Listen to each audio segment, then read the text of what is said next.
Bonjour et bienvenue, vous suivez Toute la vérité, votre émission sur la Sen TV et aujourd'hui nous avons le plaisir et je vais même dire le grand honneur de recevoir Dr Aïda Mbodj. Dr Aïda Mbodj, bonjour. Bonjour Fabrice. Alors comment vous vous sentez? Ça va très bien, un peu mal mais ça va. Je ne me sens pas bien moralement, vous pouvez imaginer, mais ça va.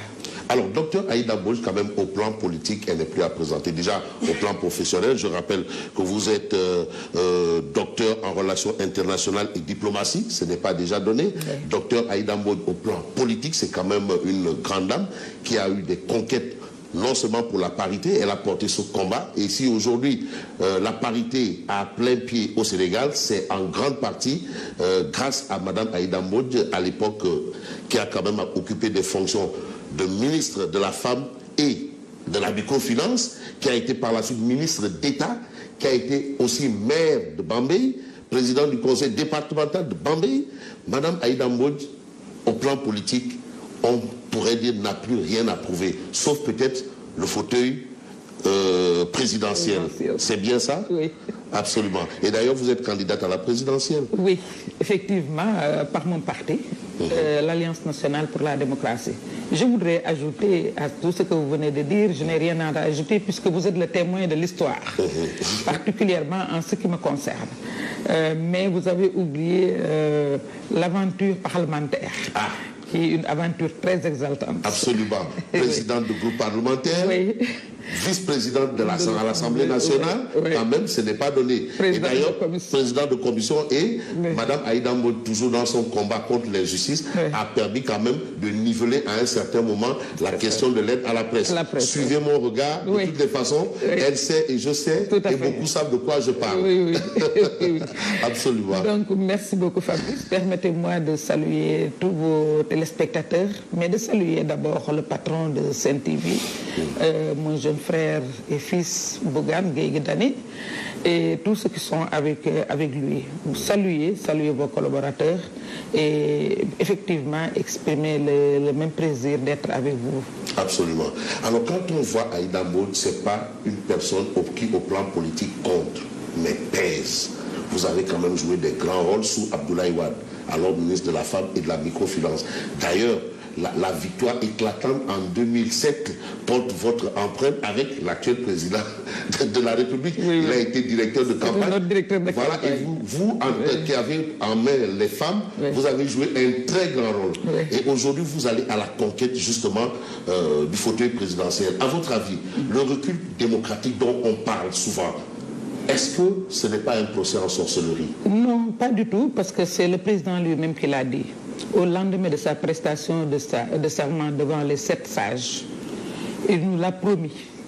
Dès le lendemain, il a promis de réduire l'opposition à sa plus simple expression. Évidemment, en quoi faisant, il s'est acharné sur l'opposition. L'opposition, naturellement, a résisté et a usé de son droit constitutionnel de s'opposer.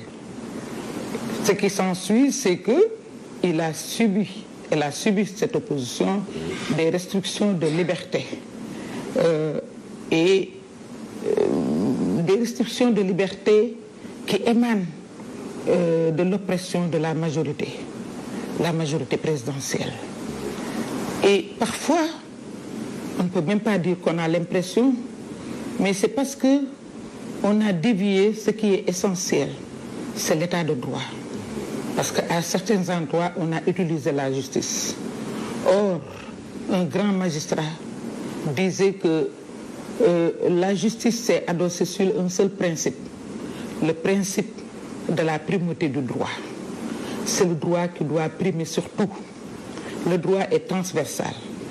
Cette justice dont nous avons besoin en tant qu'investisseurs, cette justice, nous en avons besoin en tant que population sénégalaise. C'est cette justice que malheureusement nos gouvernants utilisent pour opprimer l'opposition. À chaque fois, on constate ce qu'on constate. Ils ont le droit de s'attaquer à nous. Ils ont le droit de nous insulter. Ils ont le droit d'avoir des propos inappropriés. Mais nous, dès qu'on réagit, évidemment, le bâton de la justice s'abat sur nous Et je pense que c'est ce qui nous fait dire parfois que nous sommes en face d'une justice inéquitable. Alors, comment vous avez vécu un peu la situation de Ousmane Sonko qui vous prend comme sa maman? Je voudrais préciser, avant d'aborder le problème de Ousmane, que ma détermination, mon désir de l'accompagner, mon souhait de le voir rétabli dans ses droits, qui m'a habité depuis que j'ai accepté d'être son avocate à l'Assemblée nationale, n'ont bougé d'aucun iota. C'est aujourd'hui que je suis plus déterminée à l'accompagner. C'est aujourd'hui qu'il se sent peut-être trahi, et je voudrais lui dire... Il se sent trahi par qui? Mais par ses anciens compagnons, par tous ceux qui devaient porter son combat, moi, les autres, tout le monde. Et on ne peut même pas parler de trahison, par contre, en ce qui concerne le peuple, parce que le peuple l'a accompagné jusqu'ici. Si le peuple n'était pas là depuis 2021, il serait incarcéré injustement. Et nous nous réjouissons de tout ce qui s'était dit, parce que nous avions dit que ce n'était pas lui. Nous avions dit qu'il n'était pas responsable de cette situation. Cette justice que je viens d'évoquer nous a donné raison, mais on continue de s'acharner sur lui. Et ce qu'il vit aujourd'hui, c'est l'aboutissement d'un long processus de liquidation qu'il vit depuis 2014, depuis sa radiation, qu'il vit depuis longtemps.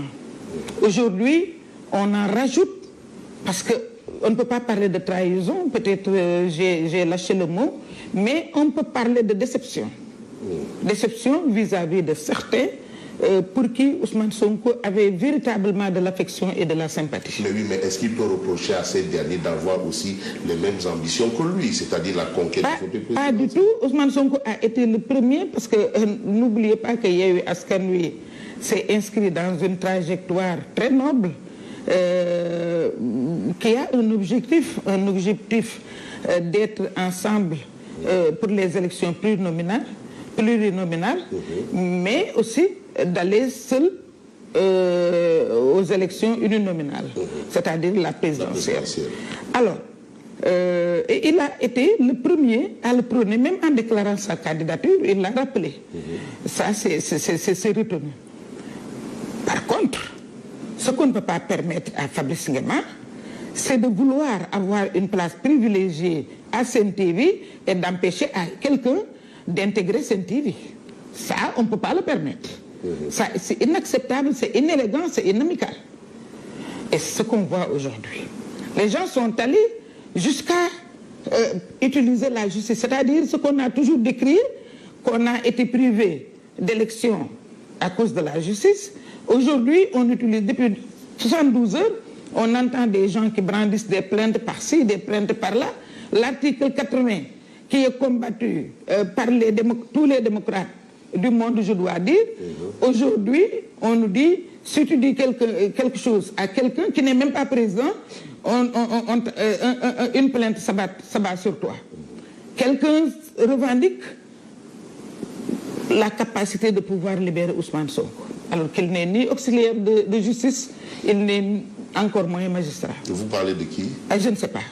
Mais vous êtes avec moi et vous suivez la presse. Parce que je ne peux pas me mettre ici à nourrir une polémique, parce qu'ils ont des comptes à rendre au niveau de l'opinion, donc ils sont pressés de sauter sur quelqu'un qui prononce leur nom. Mais est-ce que ce n'est pas la mort de Yewwi Askan Wi? Pas du tout. Yewwi est aujourd'hui plus que debout.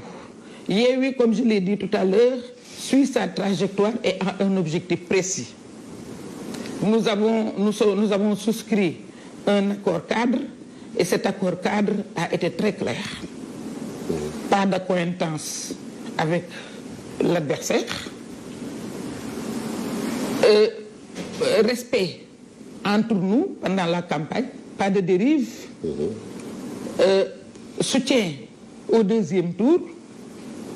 Celui qui sort au deuxième tour est soutenu par les autres d'ailleurs. On ne peut pas, et avec un programme effectivement minimal qu'on s'est partagé depuis le début. Mais oui, mais qu'est-ce qui a changé? Donc, apparemment, c'est toujours la même chose. Vous êtes candidate, oui. D'autres sont candidats. Oui. Monsieur Khalifa Sall, je vais le citer, est en train de trouver les voies et moyens pour être candidat. Pourquoi les choses de Candidat que nous soutenons. Ah et bon? à la décharge de Ousmane Sonko. Je rappelle quelque chose que vous connaissez peut-être. Quand le Khalife général des Mourides a envoyé son neveu Bassirou Mbacké Prokhane pour qu'on lâche du lest par rapport aux événements de février-mars 2021, il nous avait demandé de lui remettre un mémorandum. Et dans ce mémorandum, c'est Ousmane Sonko qui a insisté pour qu'on mette en bonne place notre principale revendication, c'est-à-dire l'éligibilité de Khalifa Sall et de M. Karim Wade. Oui. Et de M. Khalifa Sall. Donc, ça a toujours été notre combat. Oui. Il l'a dit. Et moi, personnellement, je l'ai dit. Quand on devait préparer quand on était dans la préparation des élections législatives, vous vous souvenez de notre conférence de presse qui était uniquement dédiée à la réintégration de Khalifa Sall. Donc, je pense que nous tous, nous réjouissons de cela. Mais pourquoi l'exclusion alors de Khalifa Sall et de Taraoudé? Non, je pense qu'il y a Vous avez validé ça, vous, Madame Aïda Mbodj? Non, c'est-à-dire qu'au niveau de Yewwi Askan Wi, tout est consensuel. À chaque fois qu'on fait quelque chose, chacun de nous peut le revendiquer. C'est la règle, c'est consensuel. Mais est-ce que vous, personnellement, vous avez validé l'exclusion? Non, comment on fonctionne? C'est-à-dire que si je n'avais pas validé, ce serait accompagné de ma démission. Mais à chaque fois que quelqu'un n'a pas démissionné de Yewwi et qu'il est dans Yewwi, tout ce qui se fait dans Yewwi le lit. Mais vous avez vu au moins 2 actes dans une même semaine. Après l'intervention du député maire Omar Cissé, que je salue au passage, parce que c'est un homme que je viens de découvrir. Je savais que c'est un grand intellectuel. Mais ce courage qu'il a et qui a créé le brouhaha au niveau de l'Assemblée, ça révèle à quel point nous-mêmes, nous n'avions pas mesuré ce qui se passait. Mais nous avons pris la pleine mesure de ce qui s'est passé quand il a prononcé le nom de Ousmane Sonko pour le rétablir dans ses droits avec la suppression de l'article L57. C'est grave. C'est grave. Nous soutenons la réintégration de nos amis. Au même moment, on lui dit pas d'article, pas de suppression de l'article L57. Les gens se sont levés et vous avez suivi le président Birame Souleye, l'honorable Birame Souleye, président du groupe parlementaire. Qui a fait une gymnastique formidable ce jour-là. Oui. Parce qu'il est allé à l'information. Il est allé à l'information jusqu'à trouver les présidents des groupes avec le président de l'Assemblée. Il les trouve. Il n'y était pas, bien sûr. Ça veut dire qu'il y a quelque chose qui se tramait derrière lui. Mais c'est maintenant que nous constatons des choses que nous décrivons aujourd'hui. Parce qu'on n'insulte pas le passé. Nous l'avons vécu, nous l'assumons. C'était un beau compagnonnage. Et jusqu'à présent, cette famille-là que Khalifa a insufflé en tant que président de la conférence des leaders, ses amis parlent de la conférence des leaders comme si c'était effectivement un chef. Mais c'est d'un commun accord qu'on l'avait désigné comme président de la conférence des leaders. Et ça, il n'y avait aucune subordination, il n'y avait aucune ascendance sur nous. Alors, le communiqué excluant Tahaoud Sénégal de Yewwi Askan Wi est un torchon. Qu'en dites-vous? Bon, chacun est libre de traiter de caractériser ce qu'il veut caractériser. Ça, c'est une liberté qu'on tolère. C'est une liberté qu'on tolère. Comme vous le savez, au niveau de l'Assemblée nationale, il nous arrivait de décrier des choses. Alors que c'était des documents officiels. On leur disait que considérer que ce document-là ne nous lie pas, considérer que ce document-là, on ne va pas jusqu'à... Mais ça n'engage que celui qui l'a dit. C'est sa responsabilité. En tout cas, nous prenons l'opinion à témoin de tout ce qui se passe. Et l'opinion n'est pas du... Aujourd'hui, elle est en train d'apprécier et de constater les choses telles qu'elles se passent. Et pour parler un peu de Ousmane Sonko, est-ce que vous l'avez rencontré depuis qu'il est dans cette situation bon, comme vous le savez, c'était difficile. Moi, dès que j'ai appris qu'il était hospitalisé, je me suis rendue sur les lieux. Mais c'était difficile, dès lors qu'on n'a pas de papier. Parce que comme vous le savez, vous l'avez même relayé au niveau de vos antennes. Après, effectivement, le verdict, après son audition du moins, quand il s'est retrouvé à la cave, je suis allée le voir pour le supplier. Pas lui demander seulement, mais je l'ai supplié, effectivement, de laisser tomber la grève de la faim. Et vous êtes aussi pour qu'il arrête la grève de la faim? Je suis pour qu'il arrête, parce que lui, il fait de la résistance et il a besoin de toutes ses forces avec nous.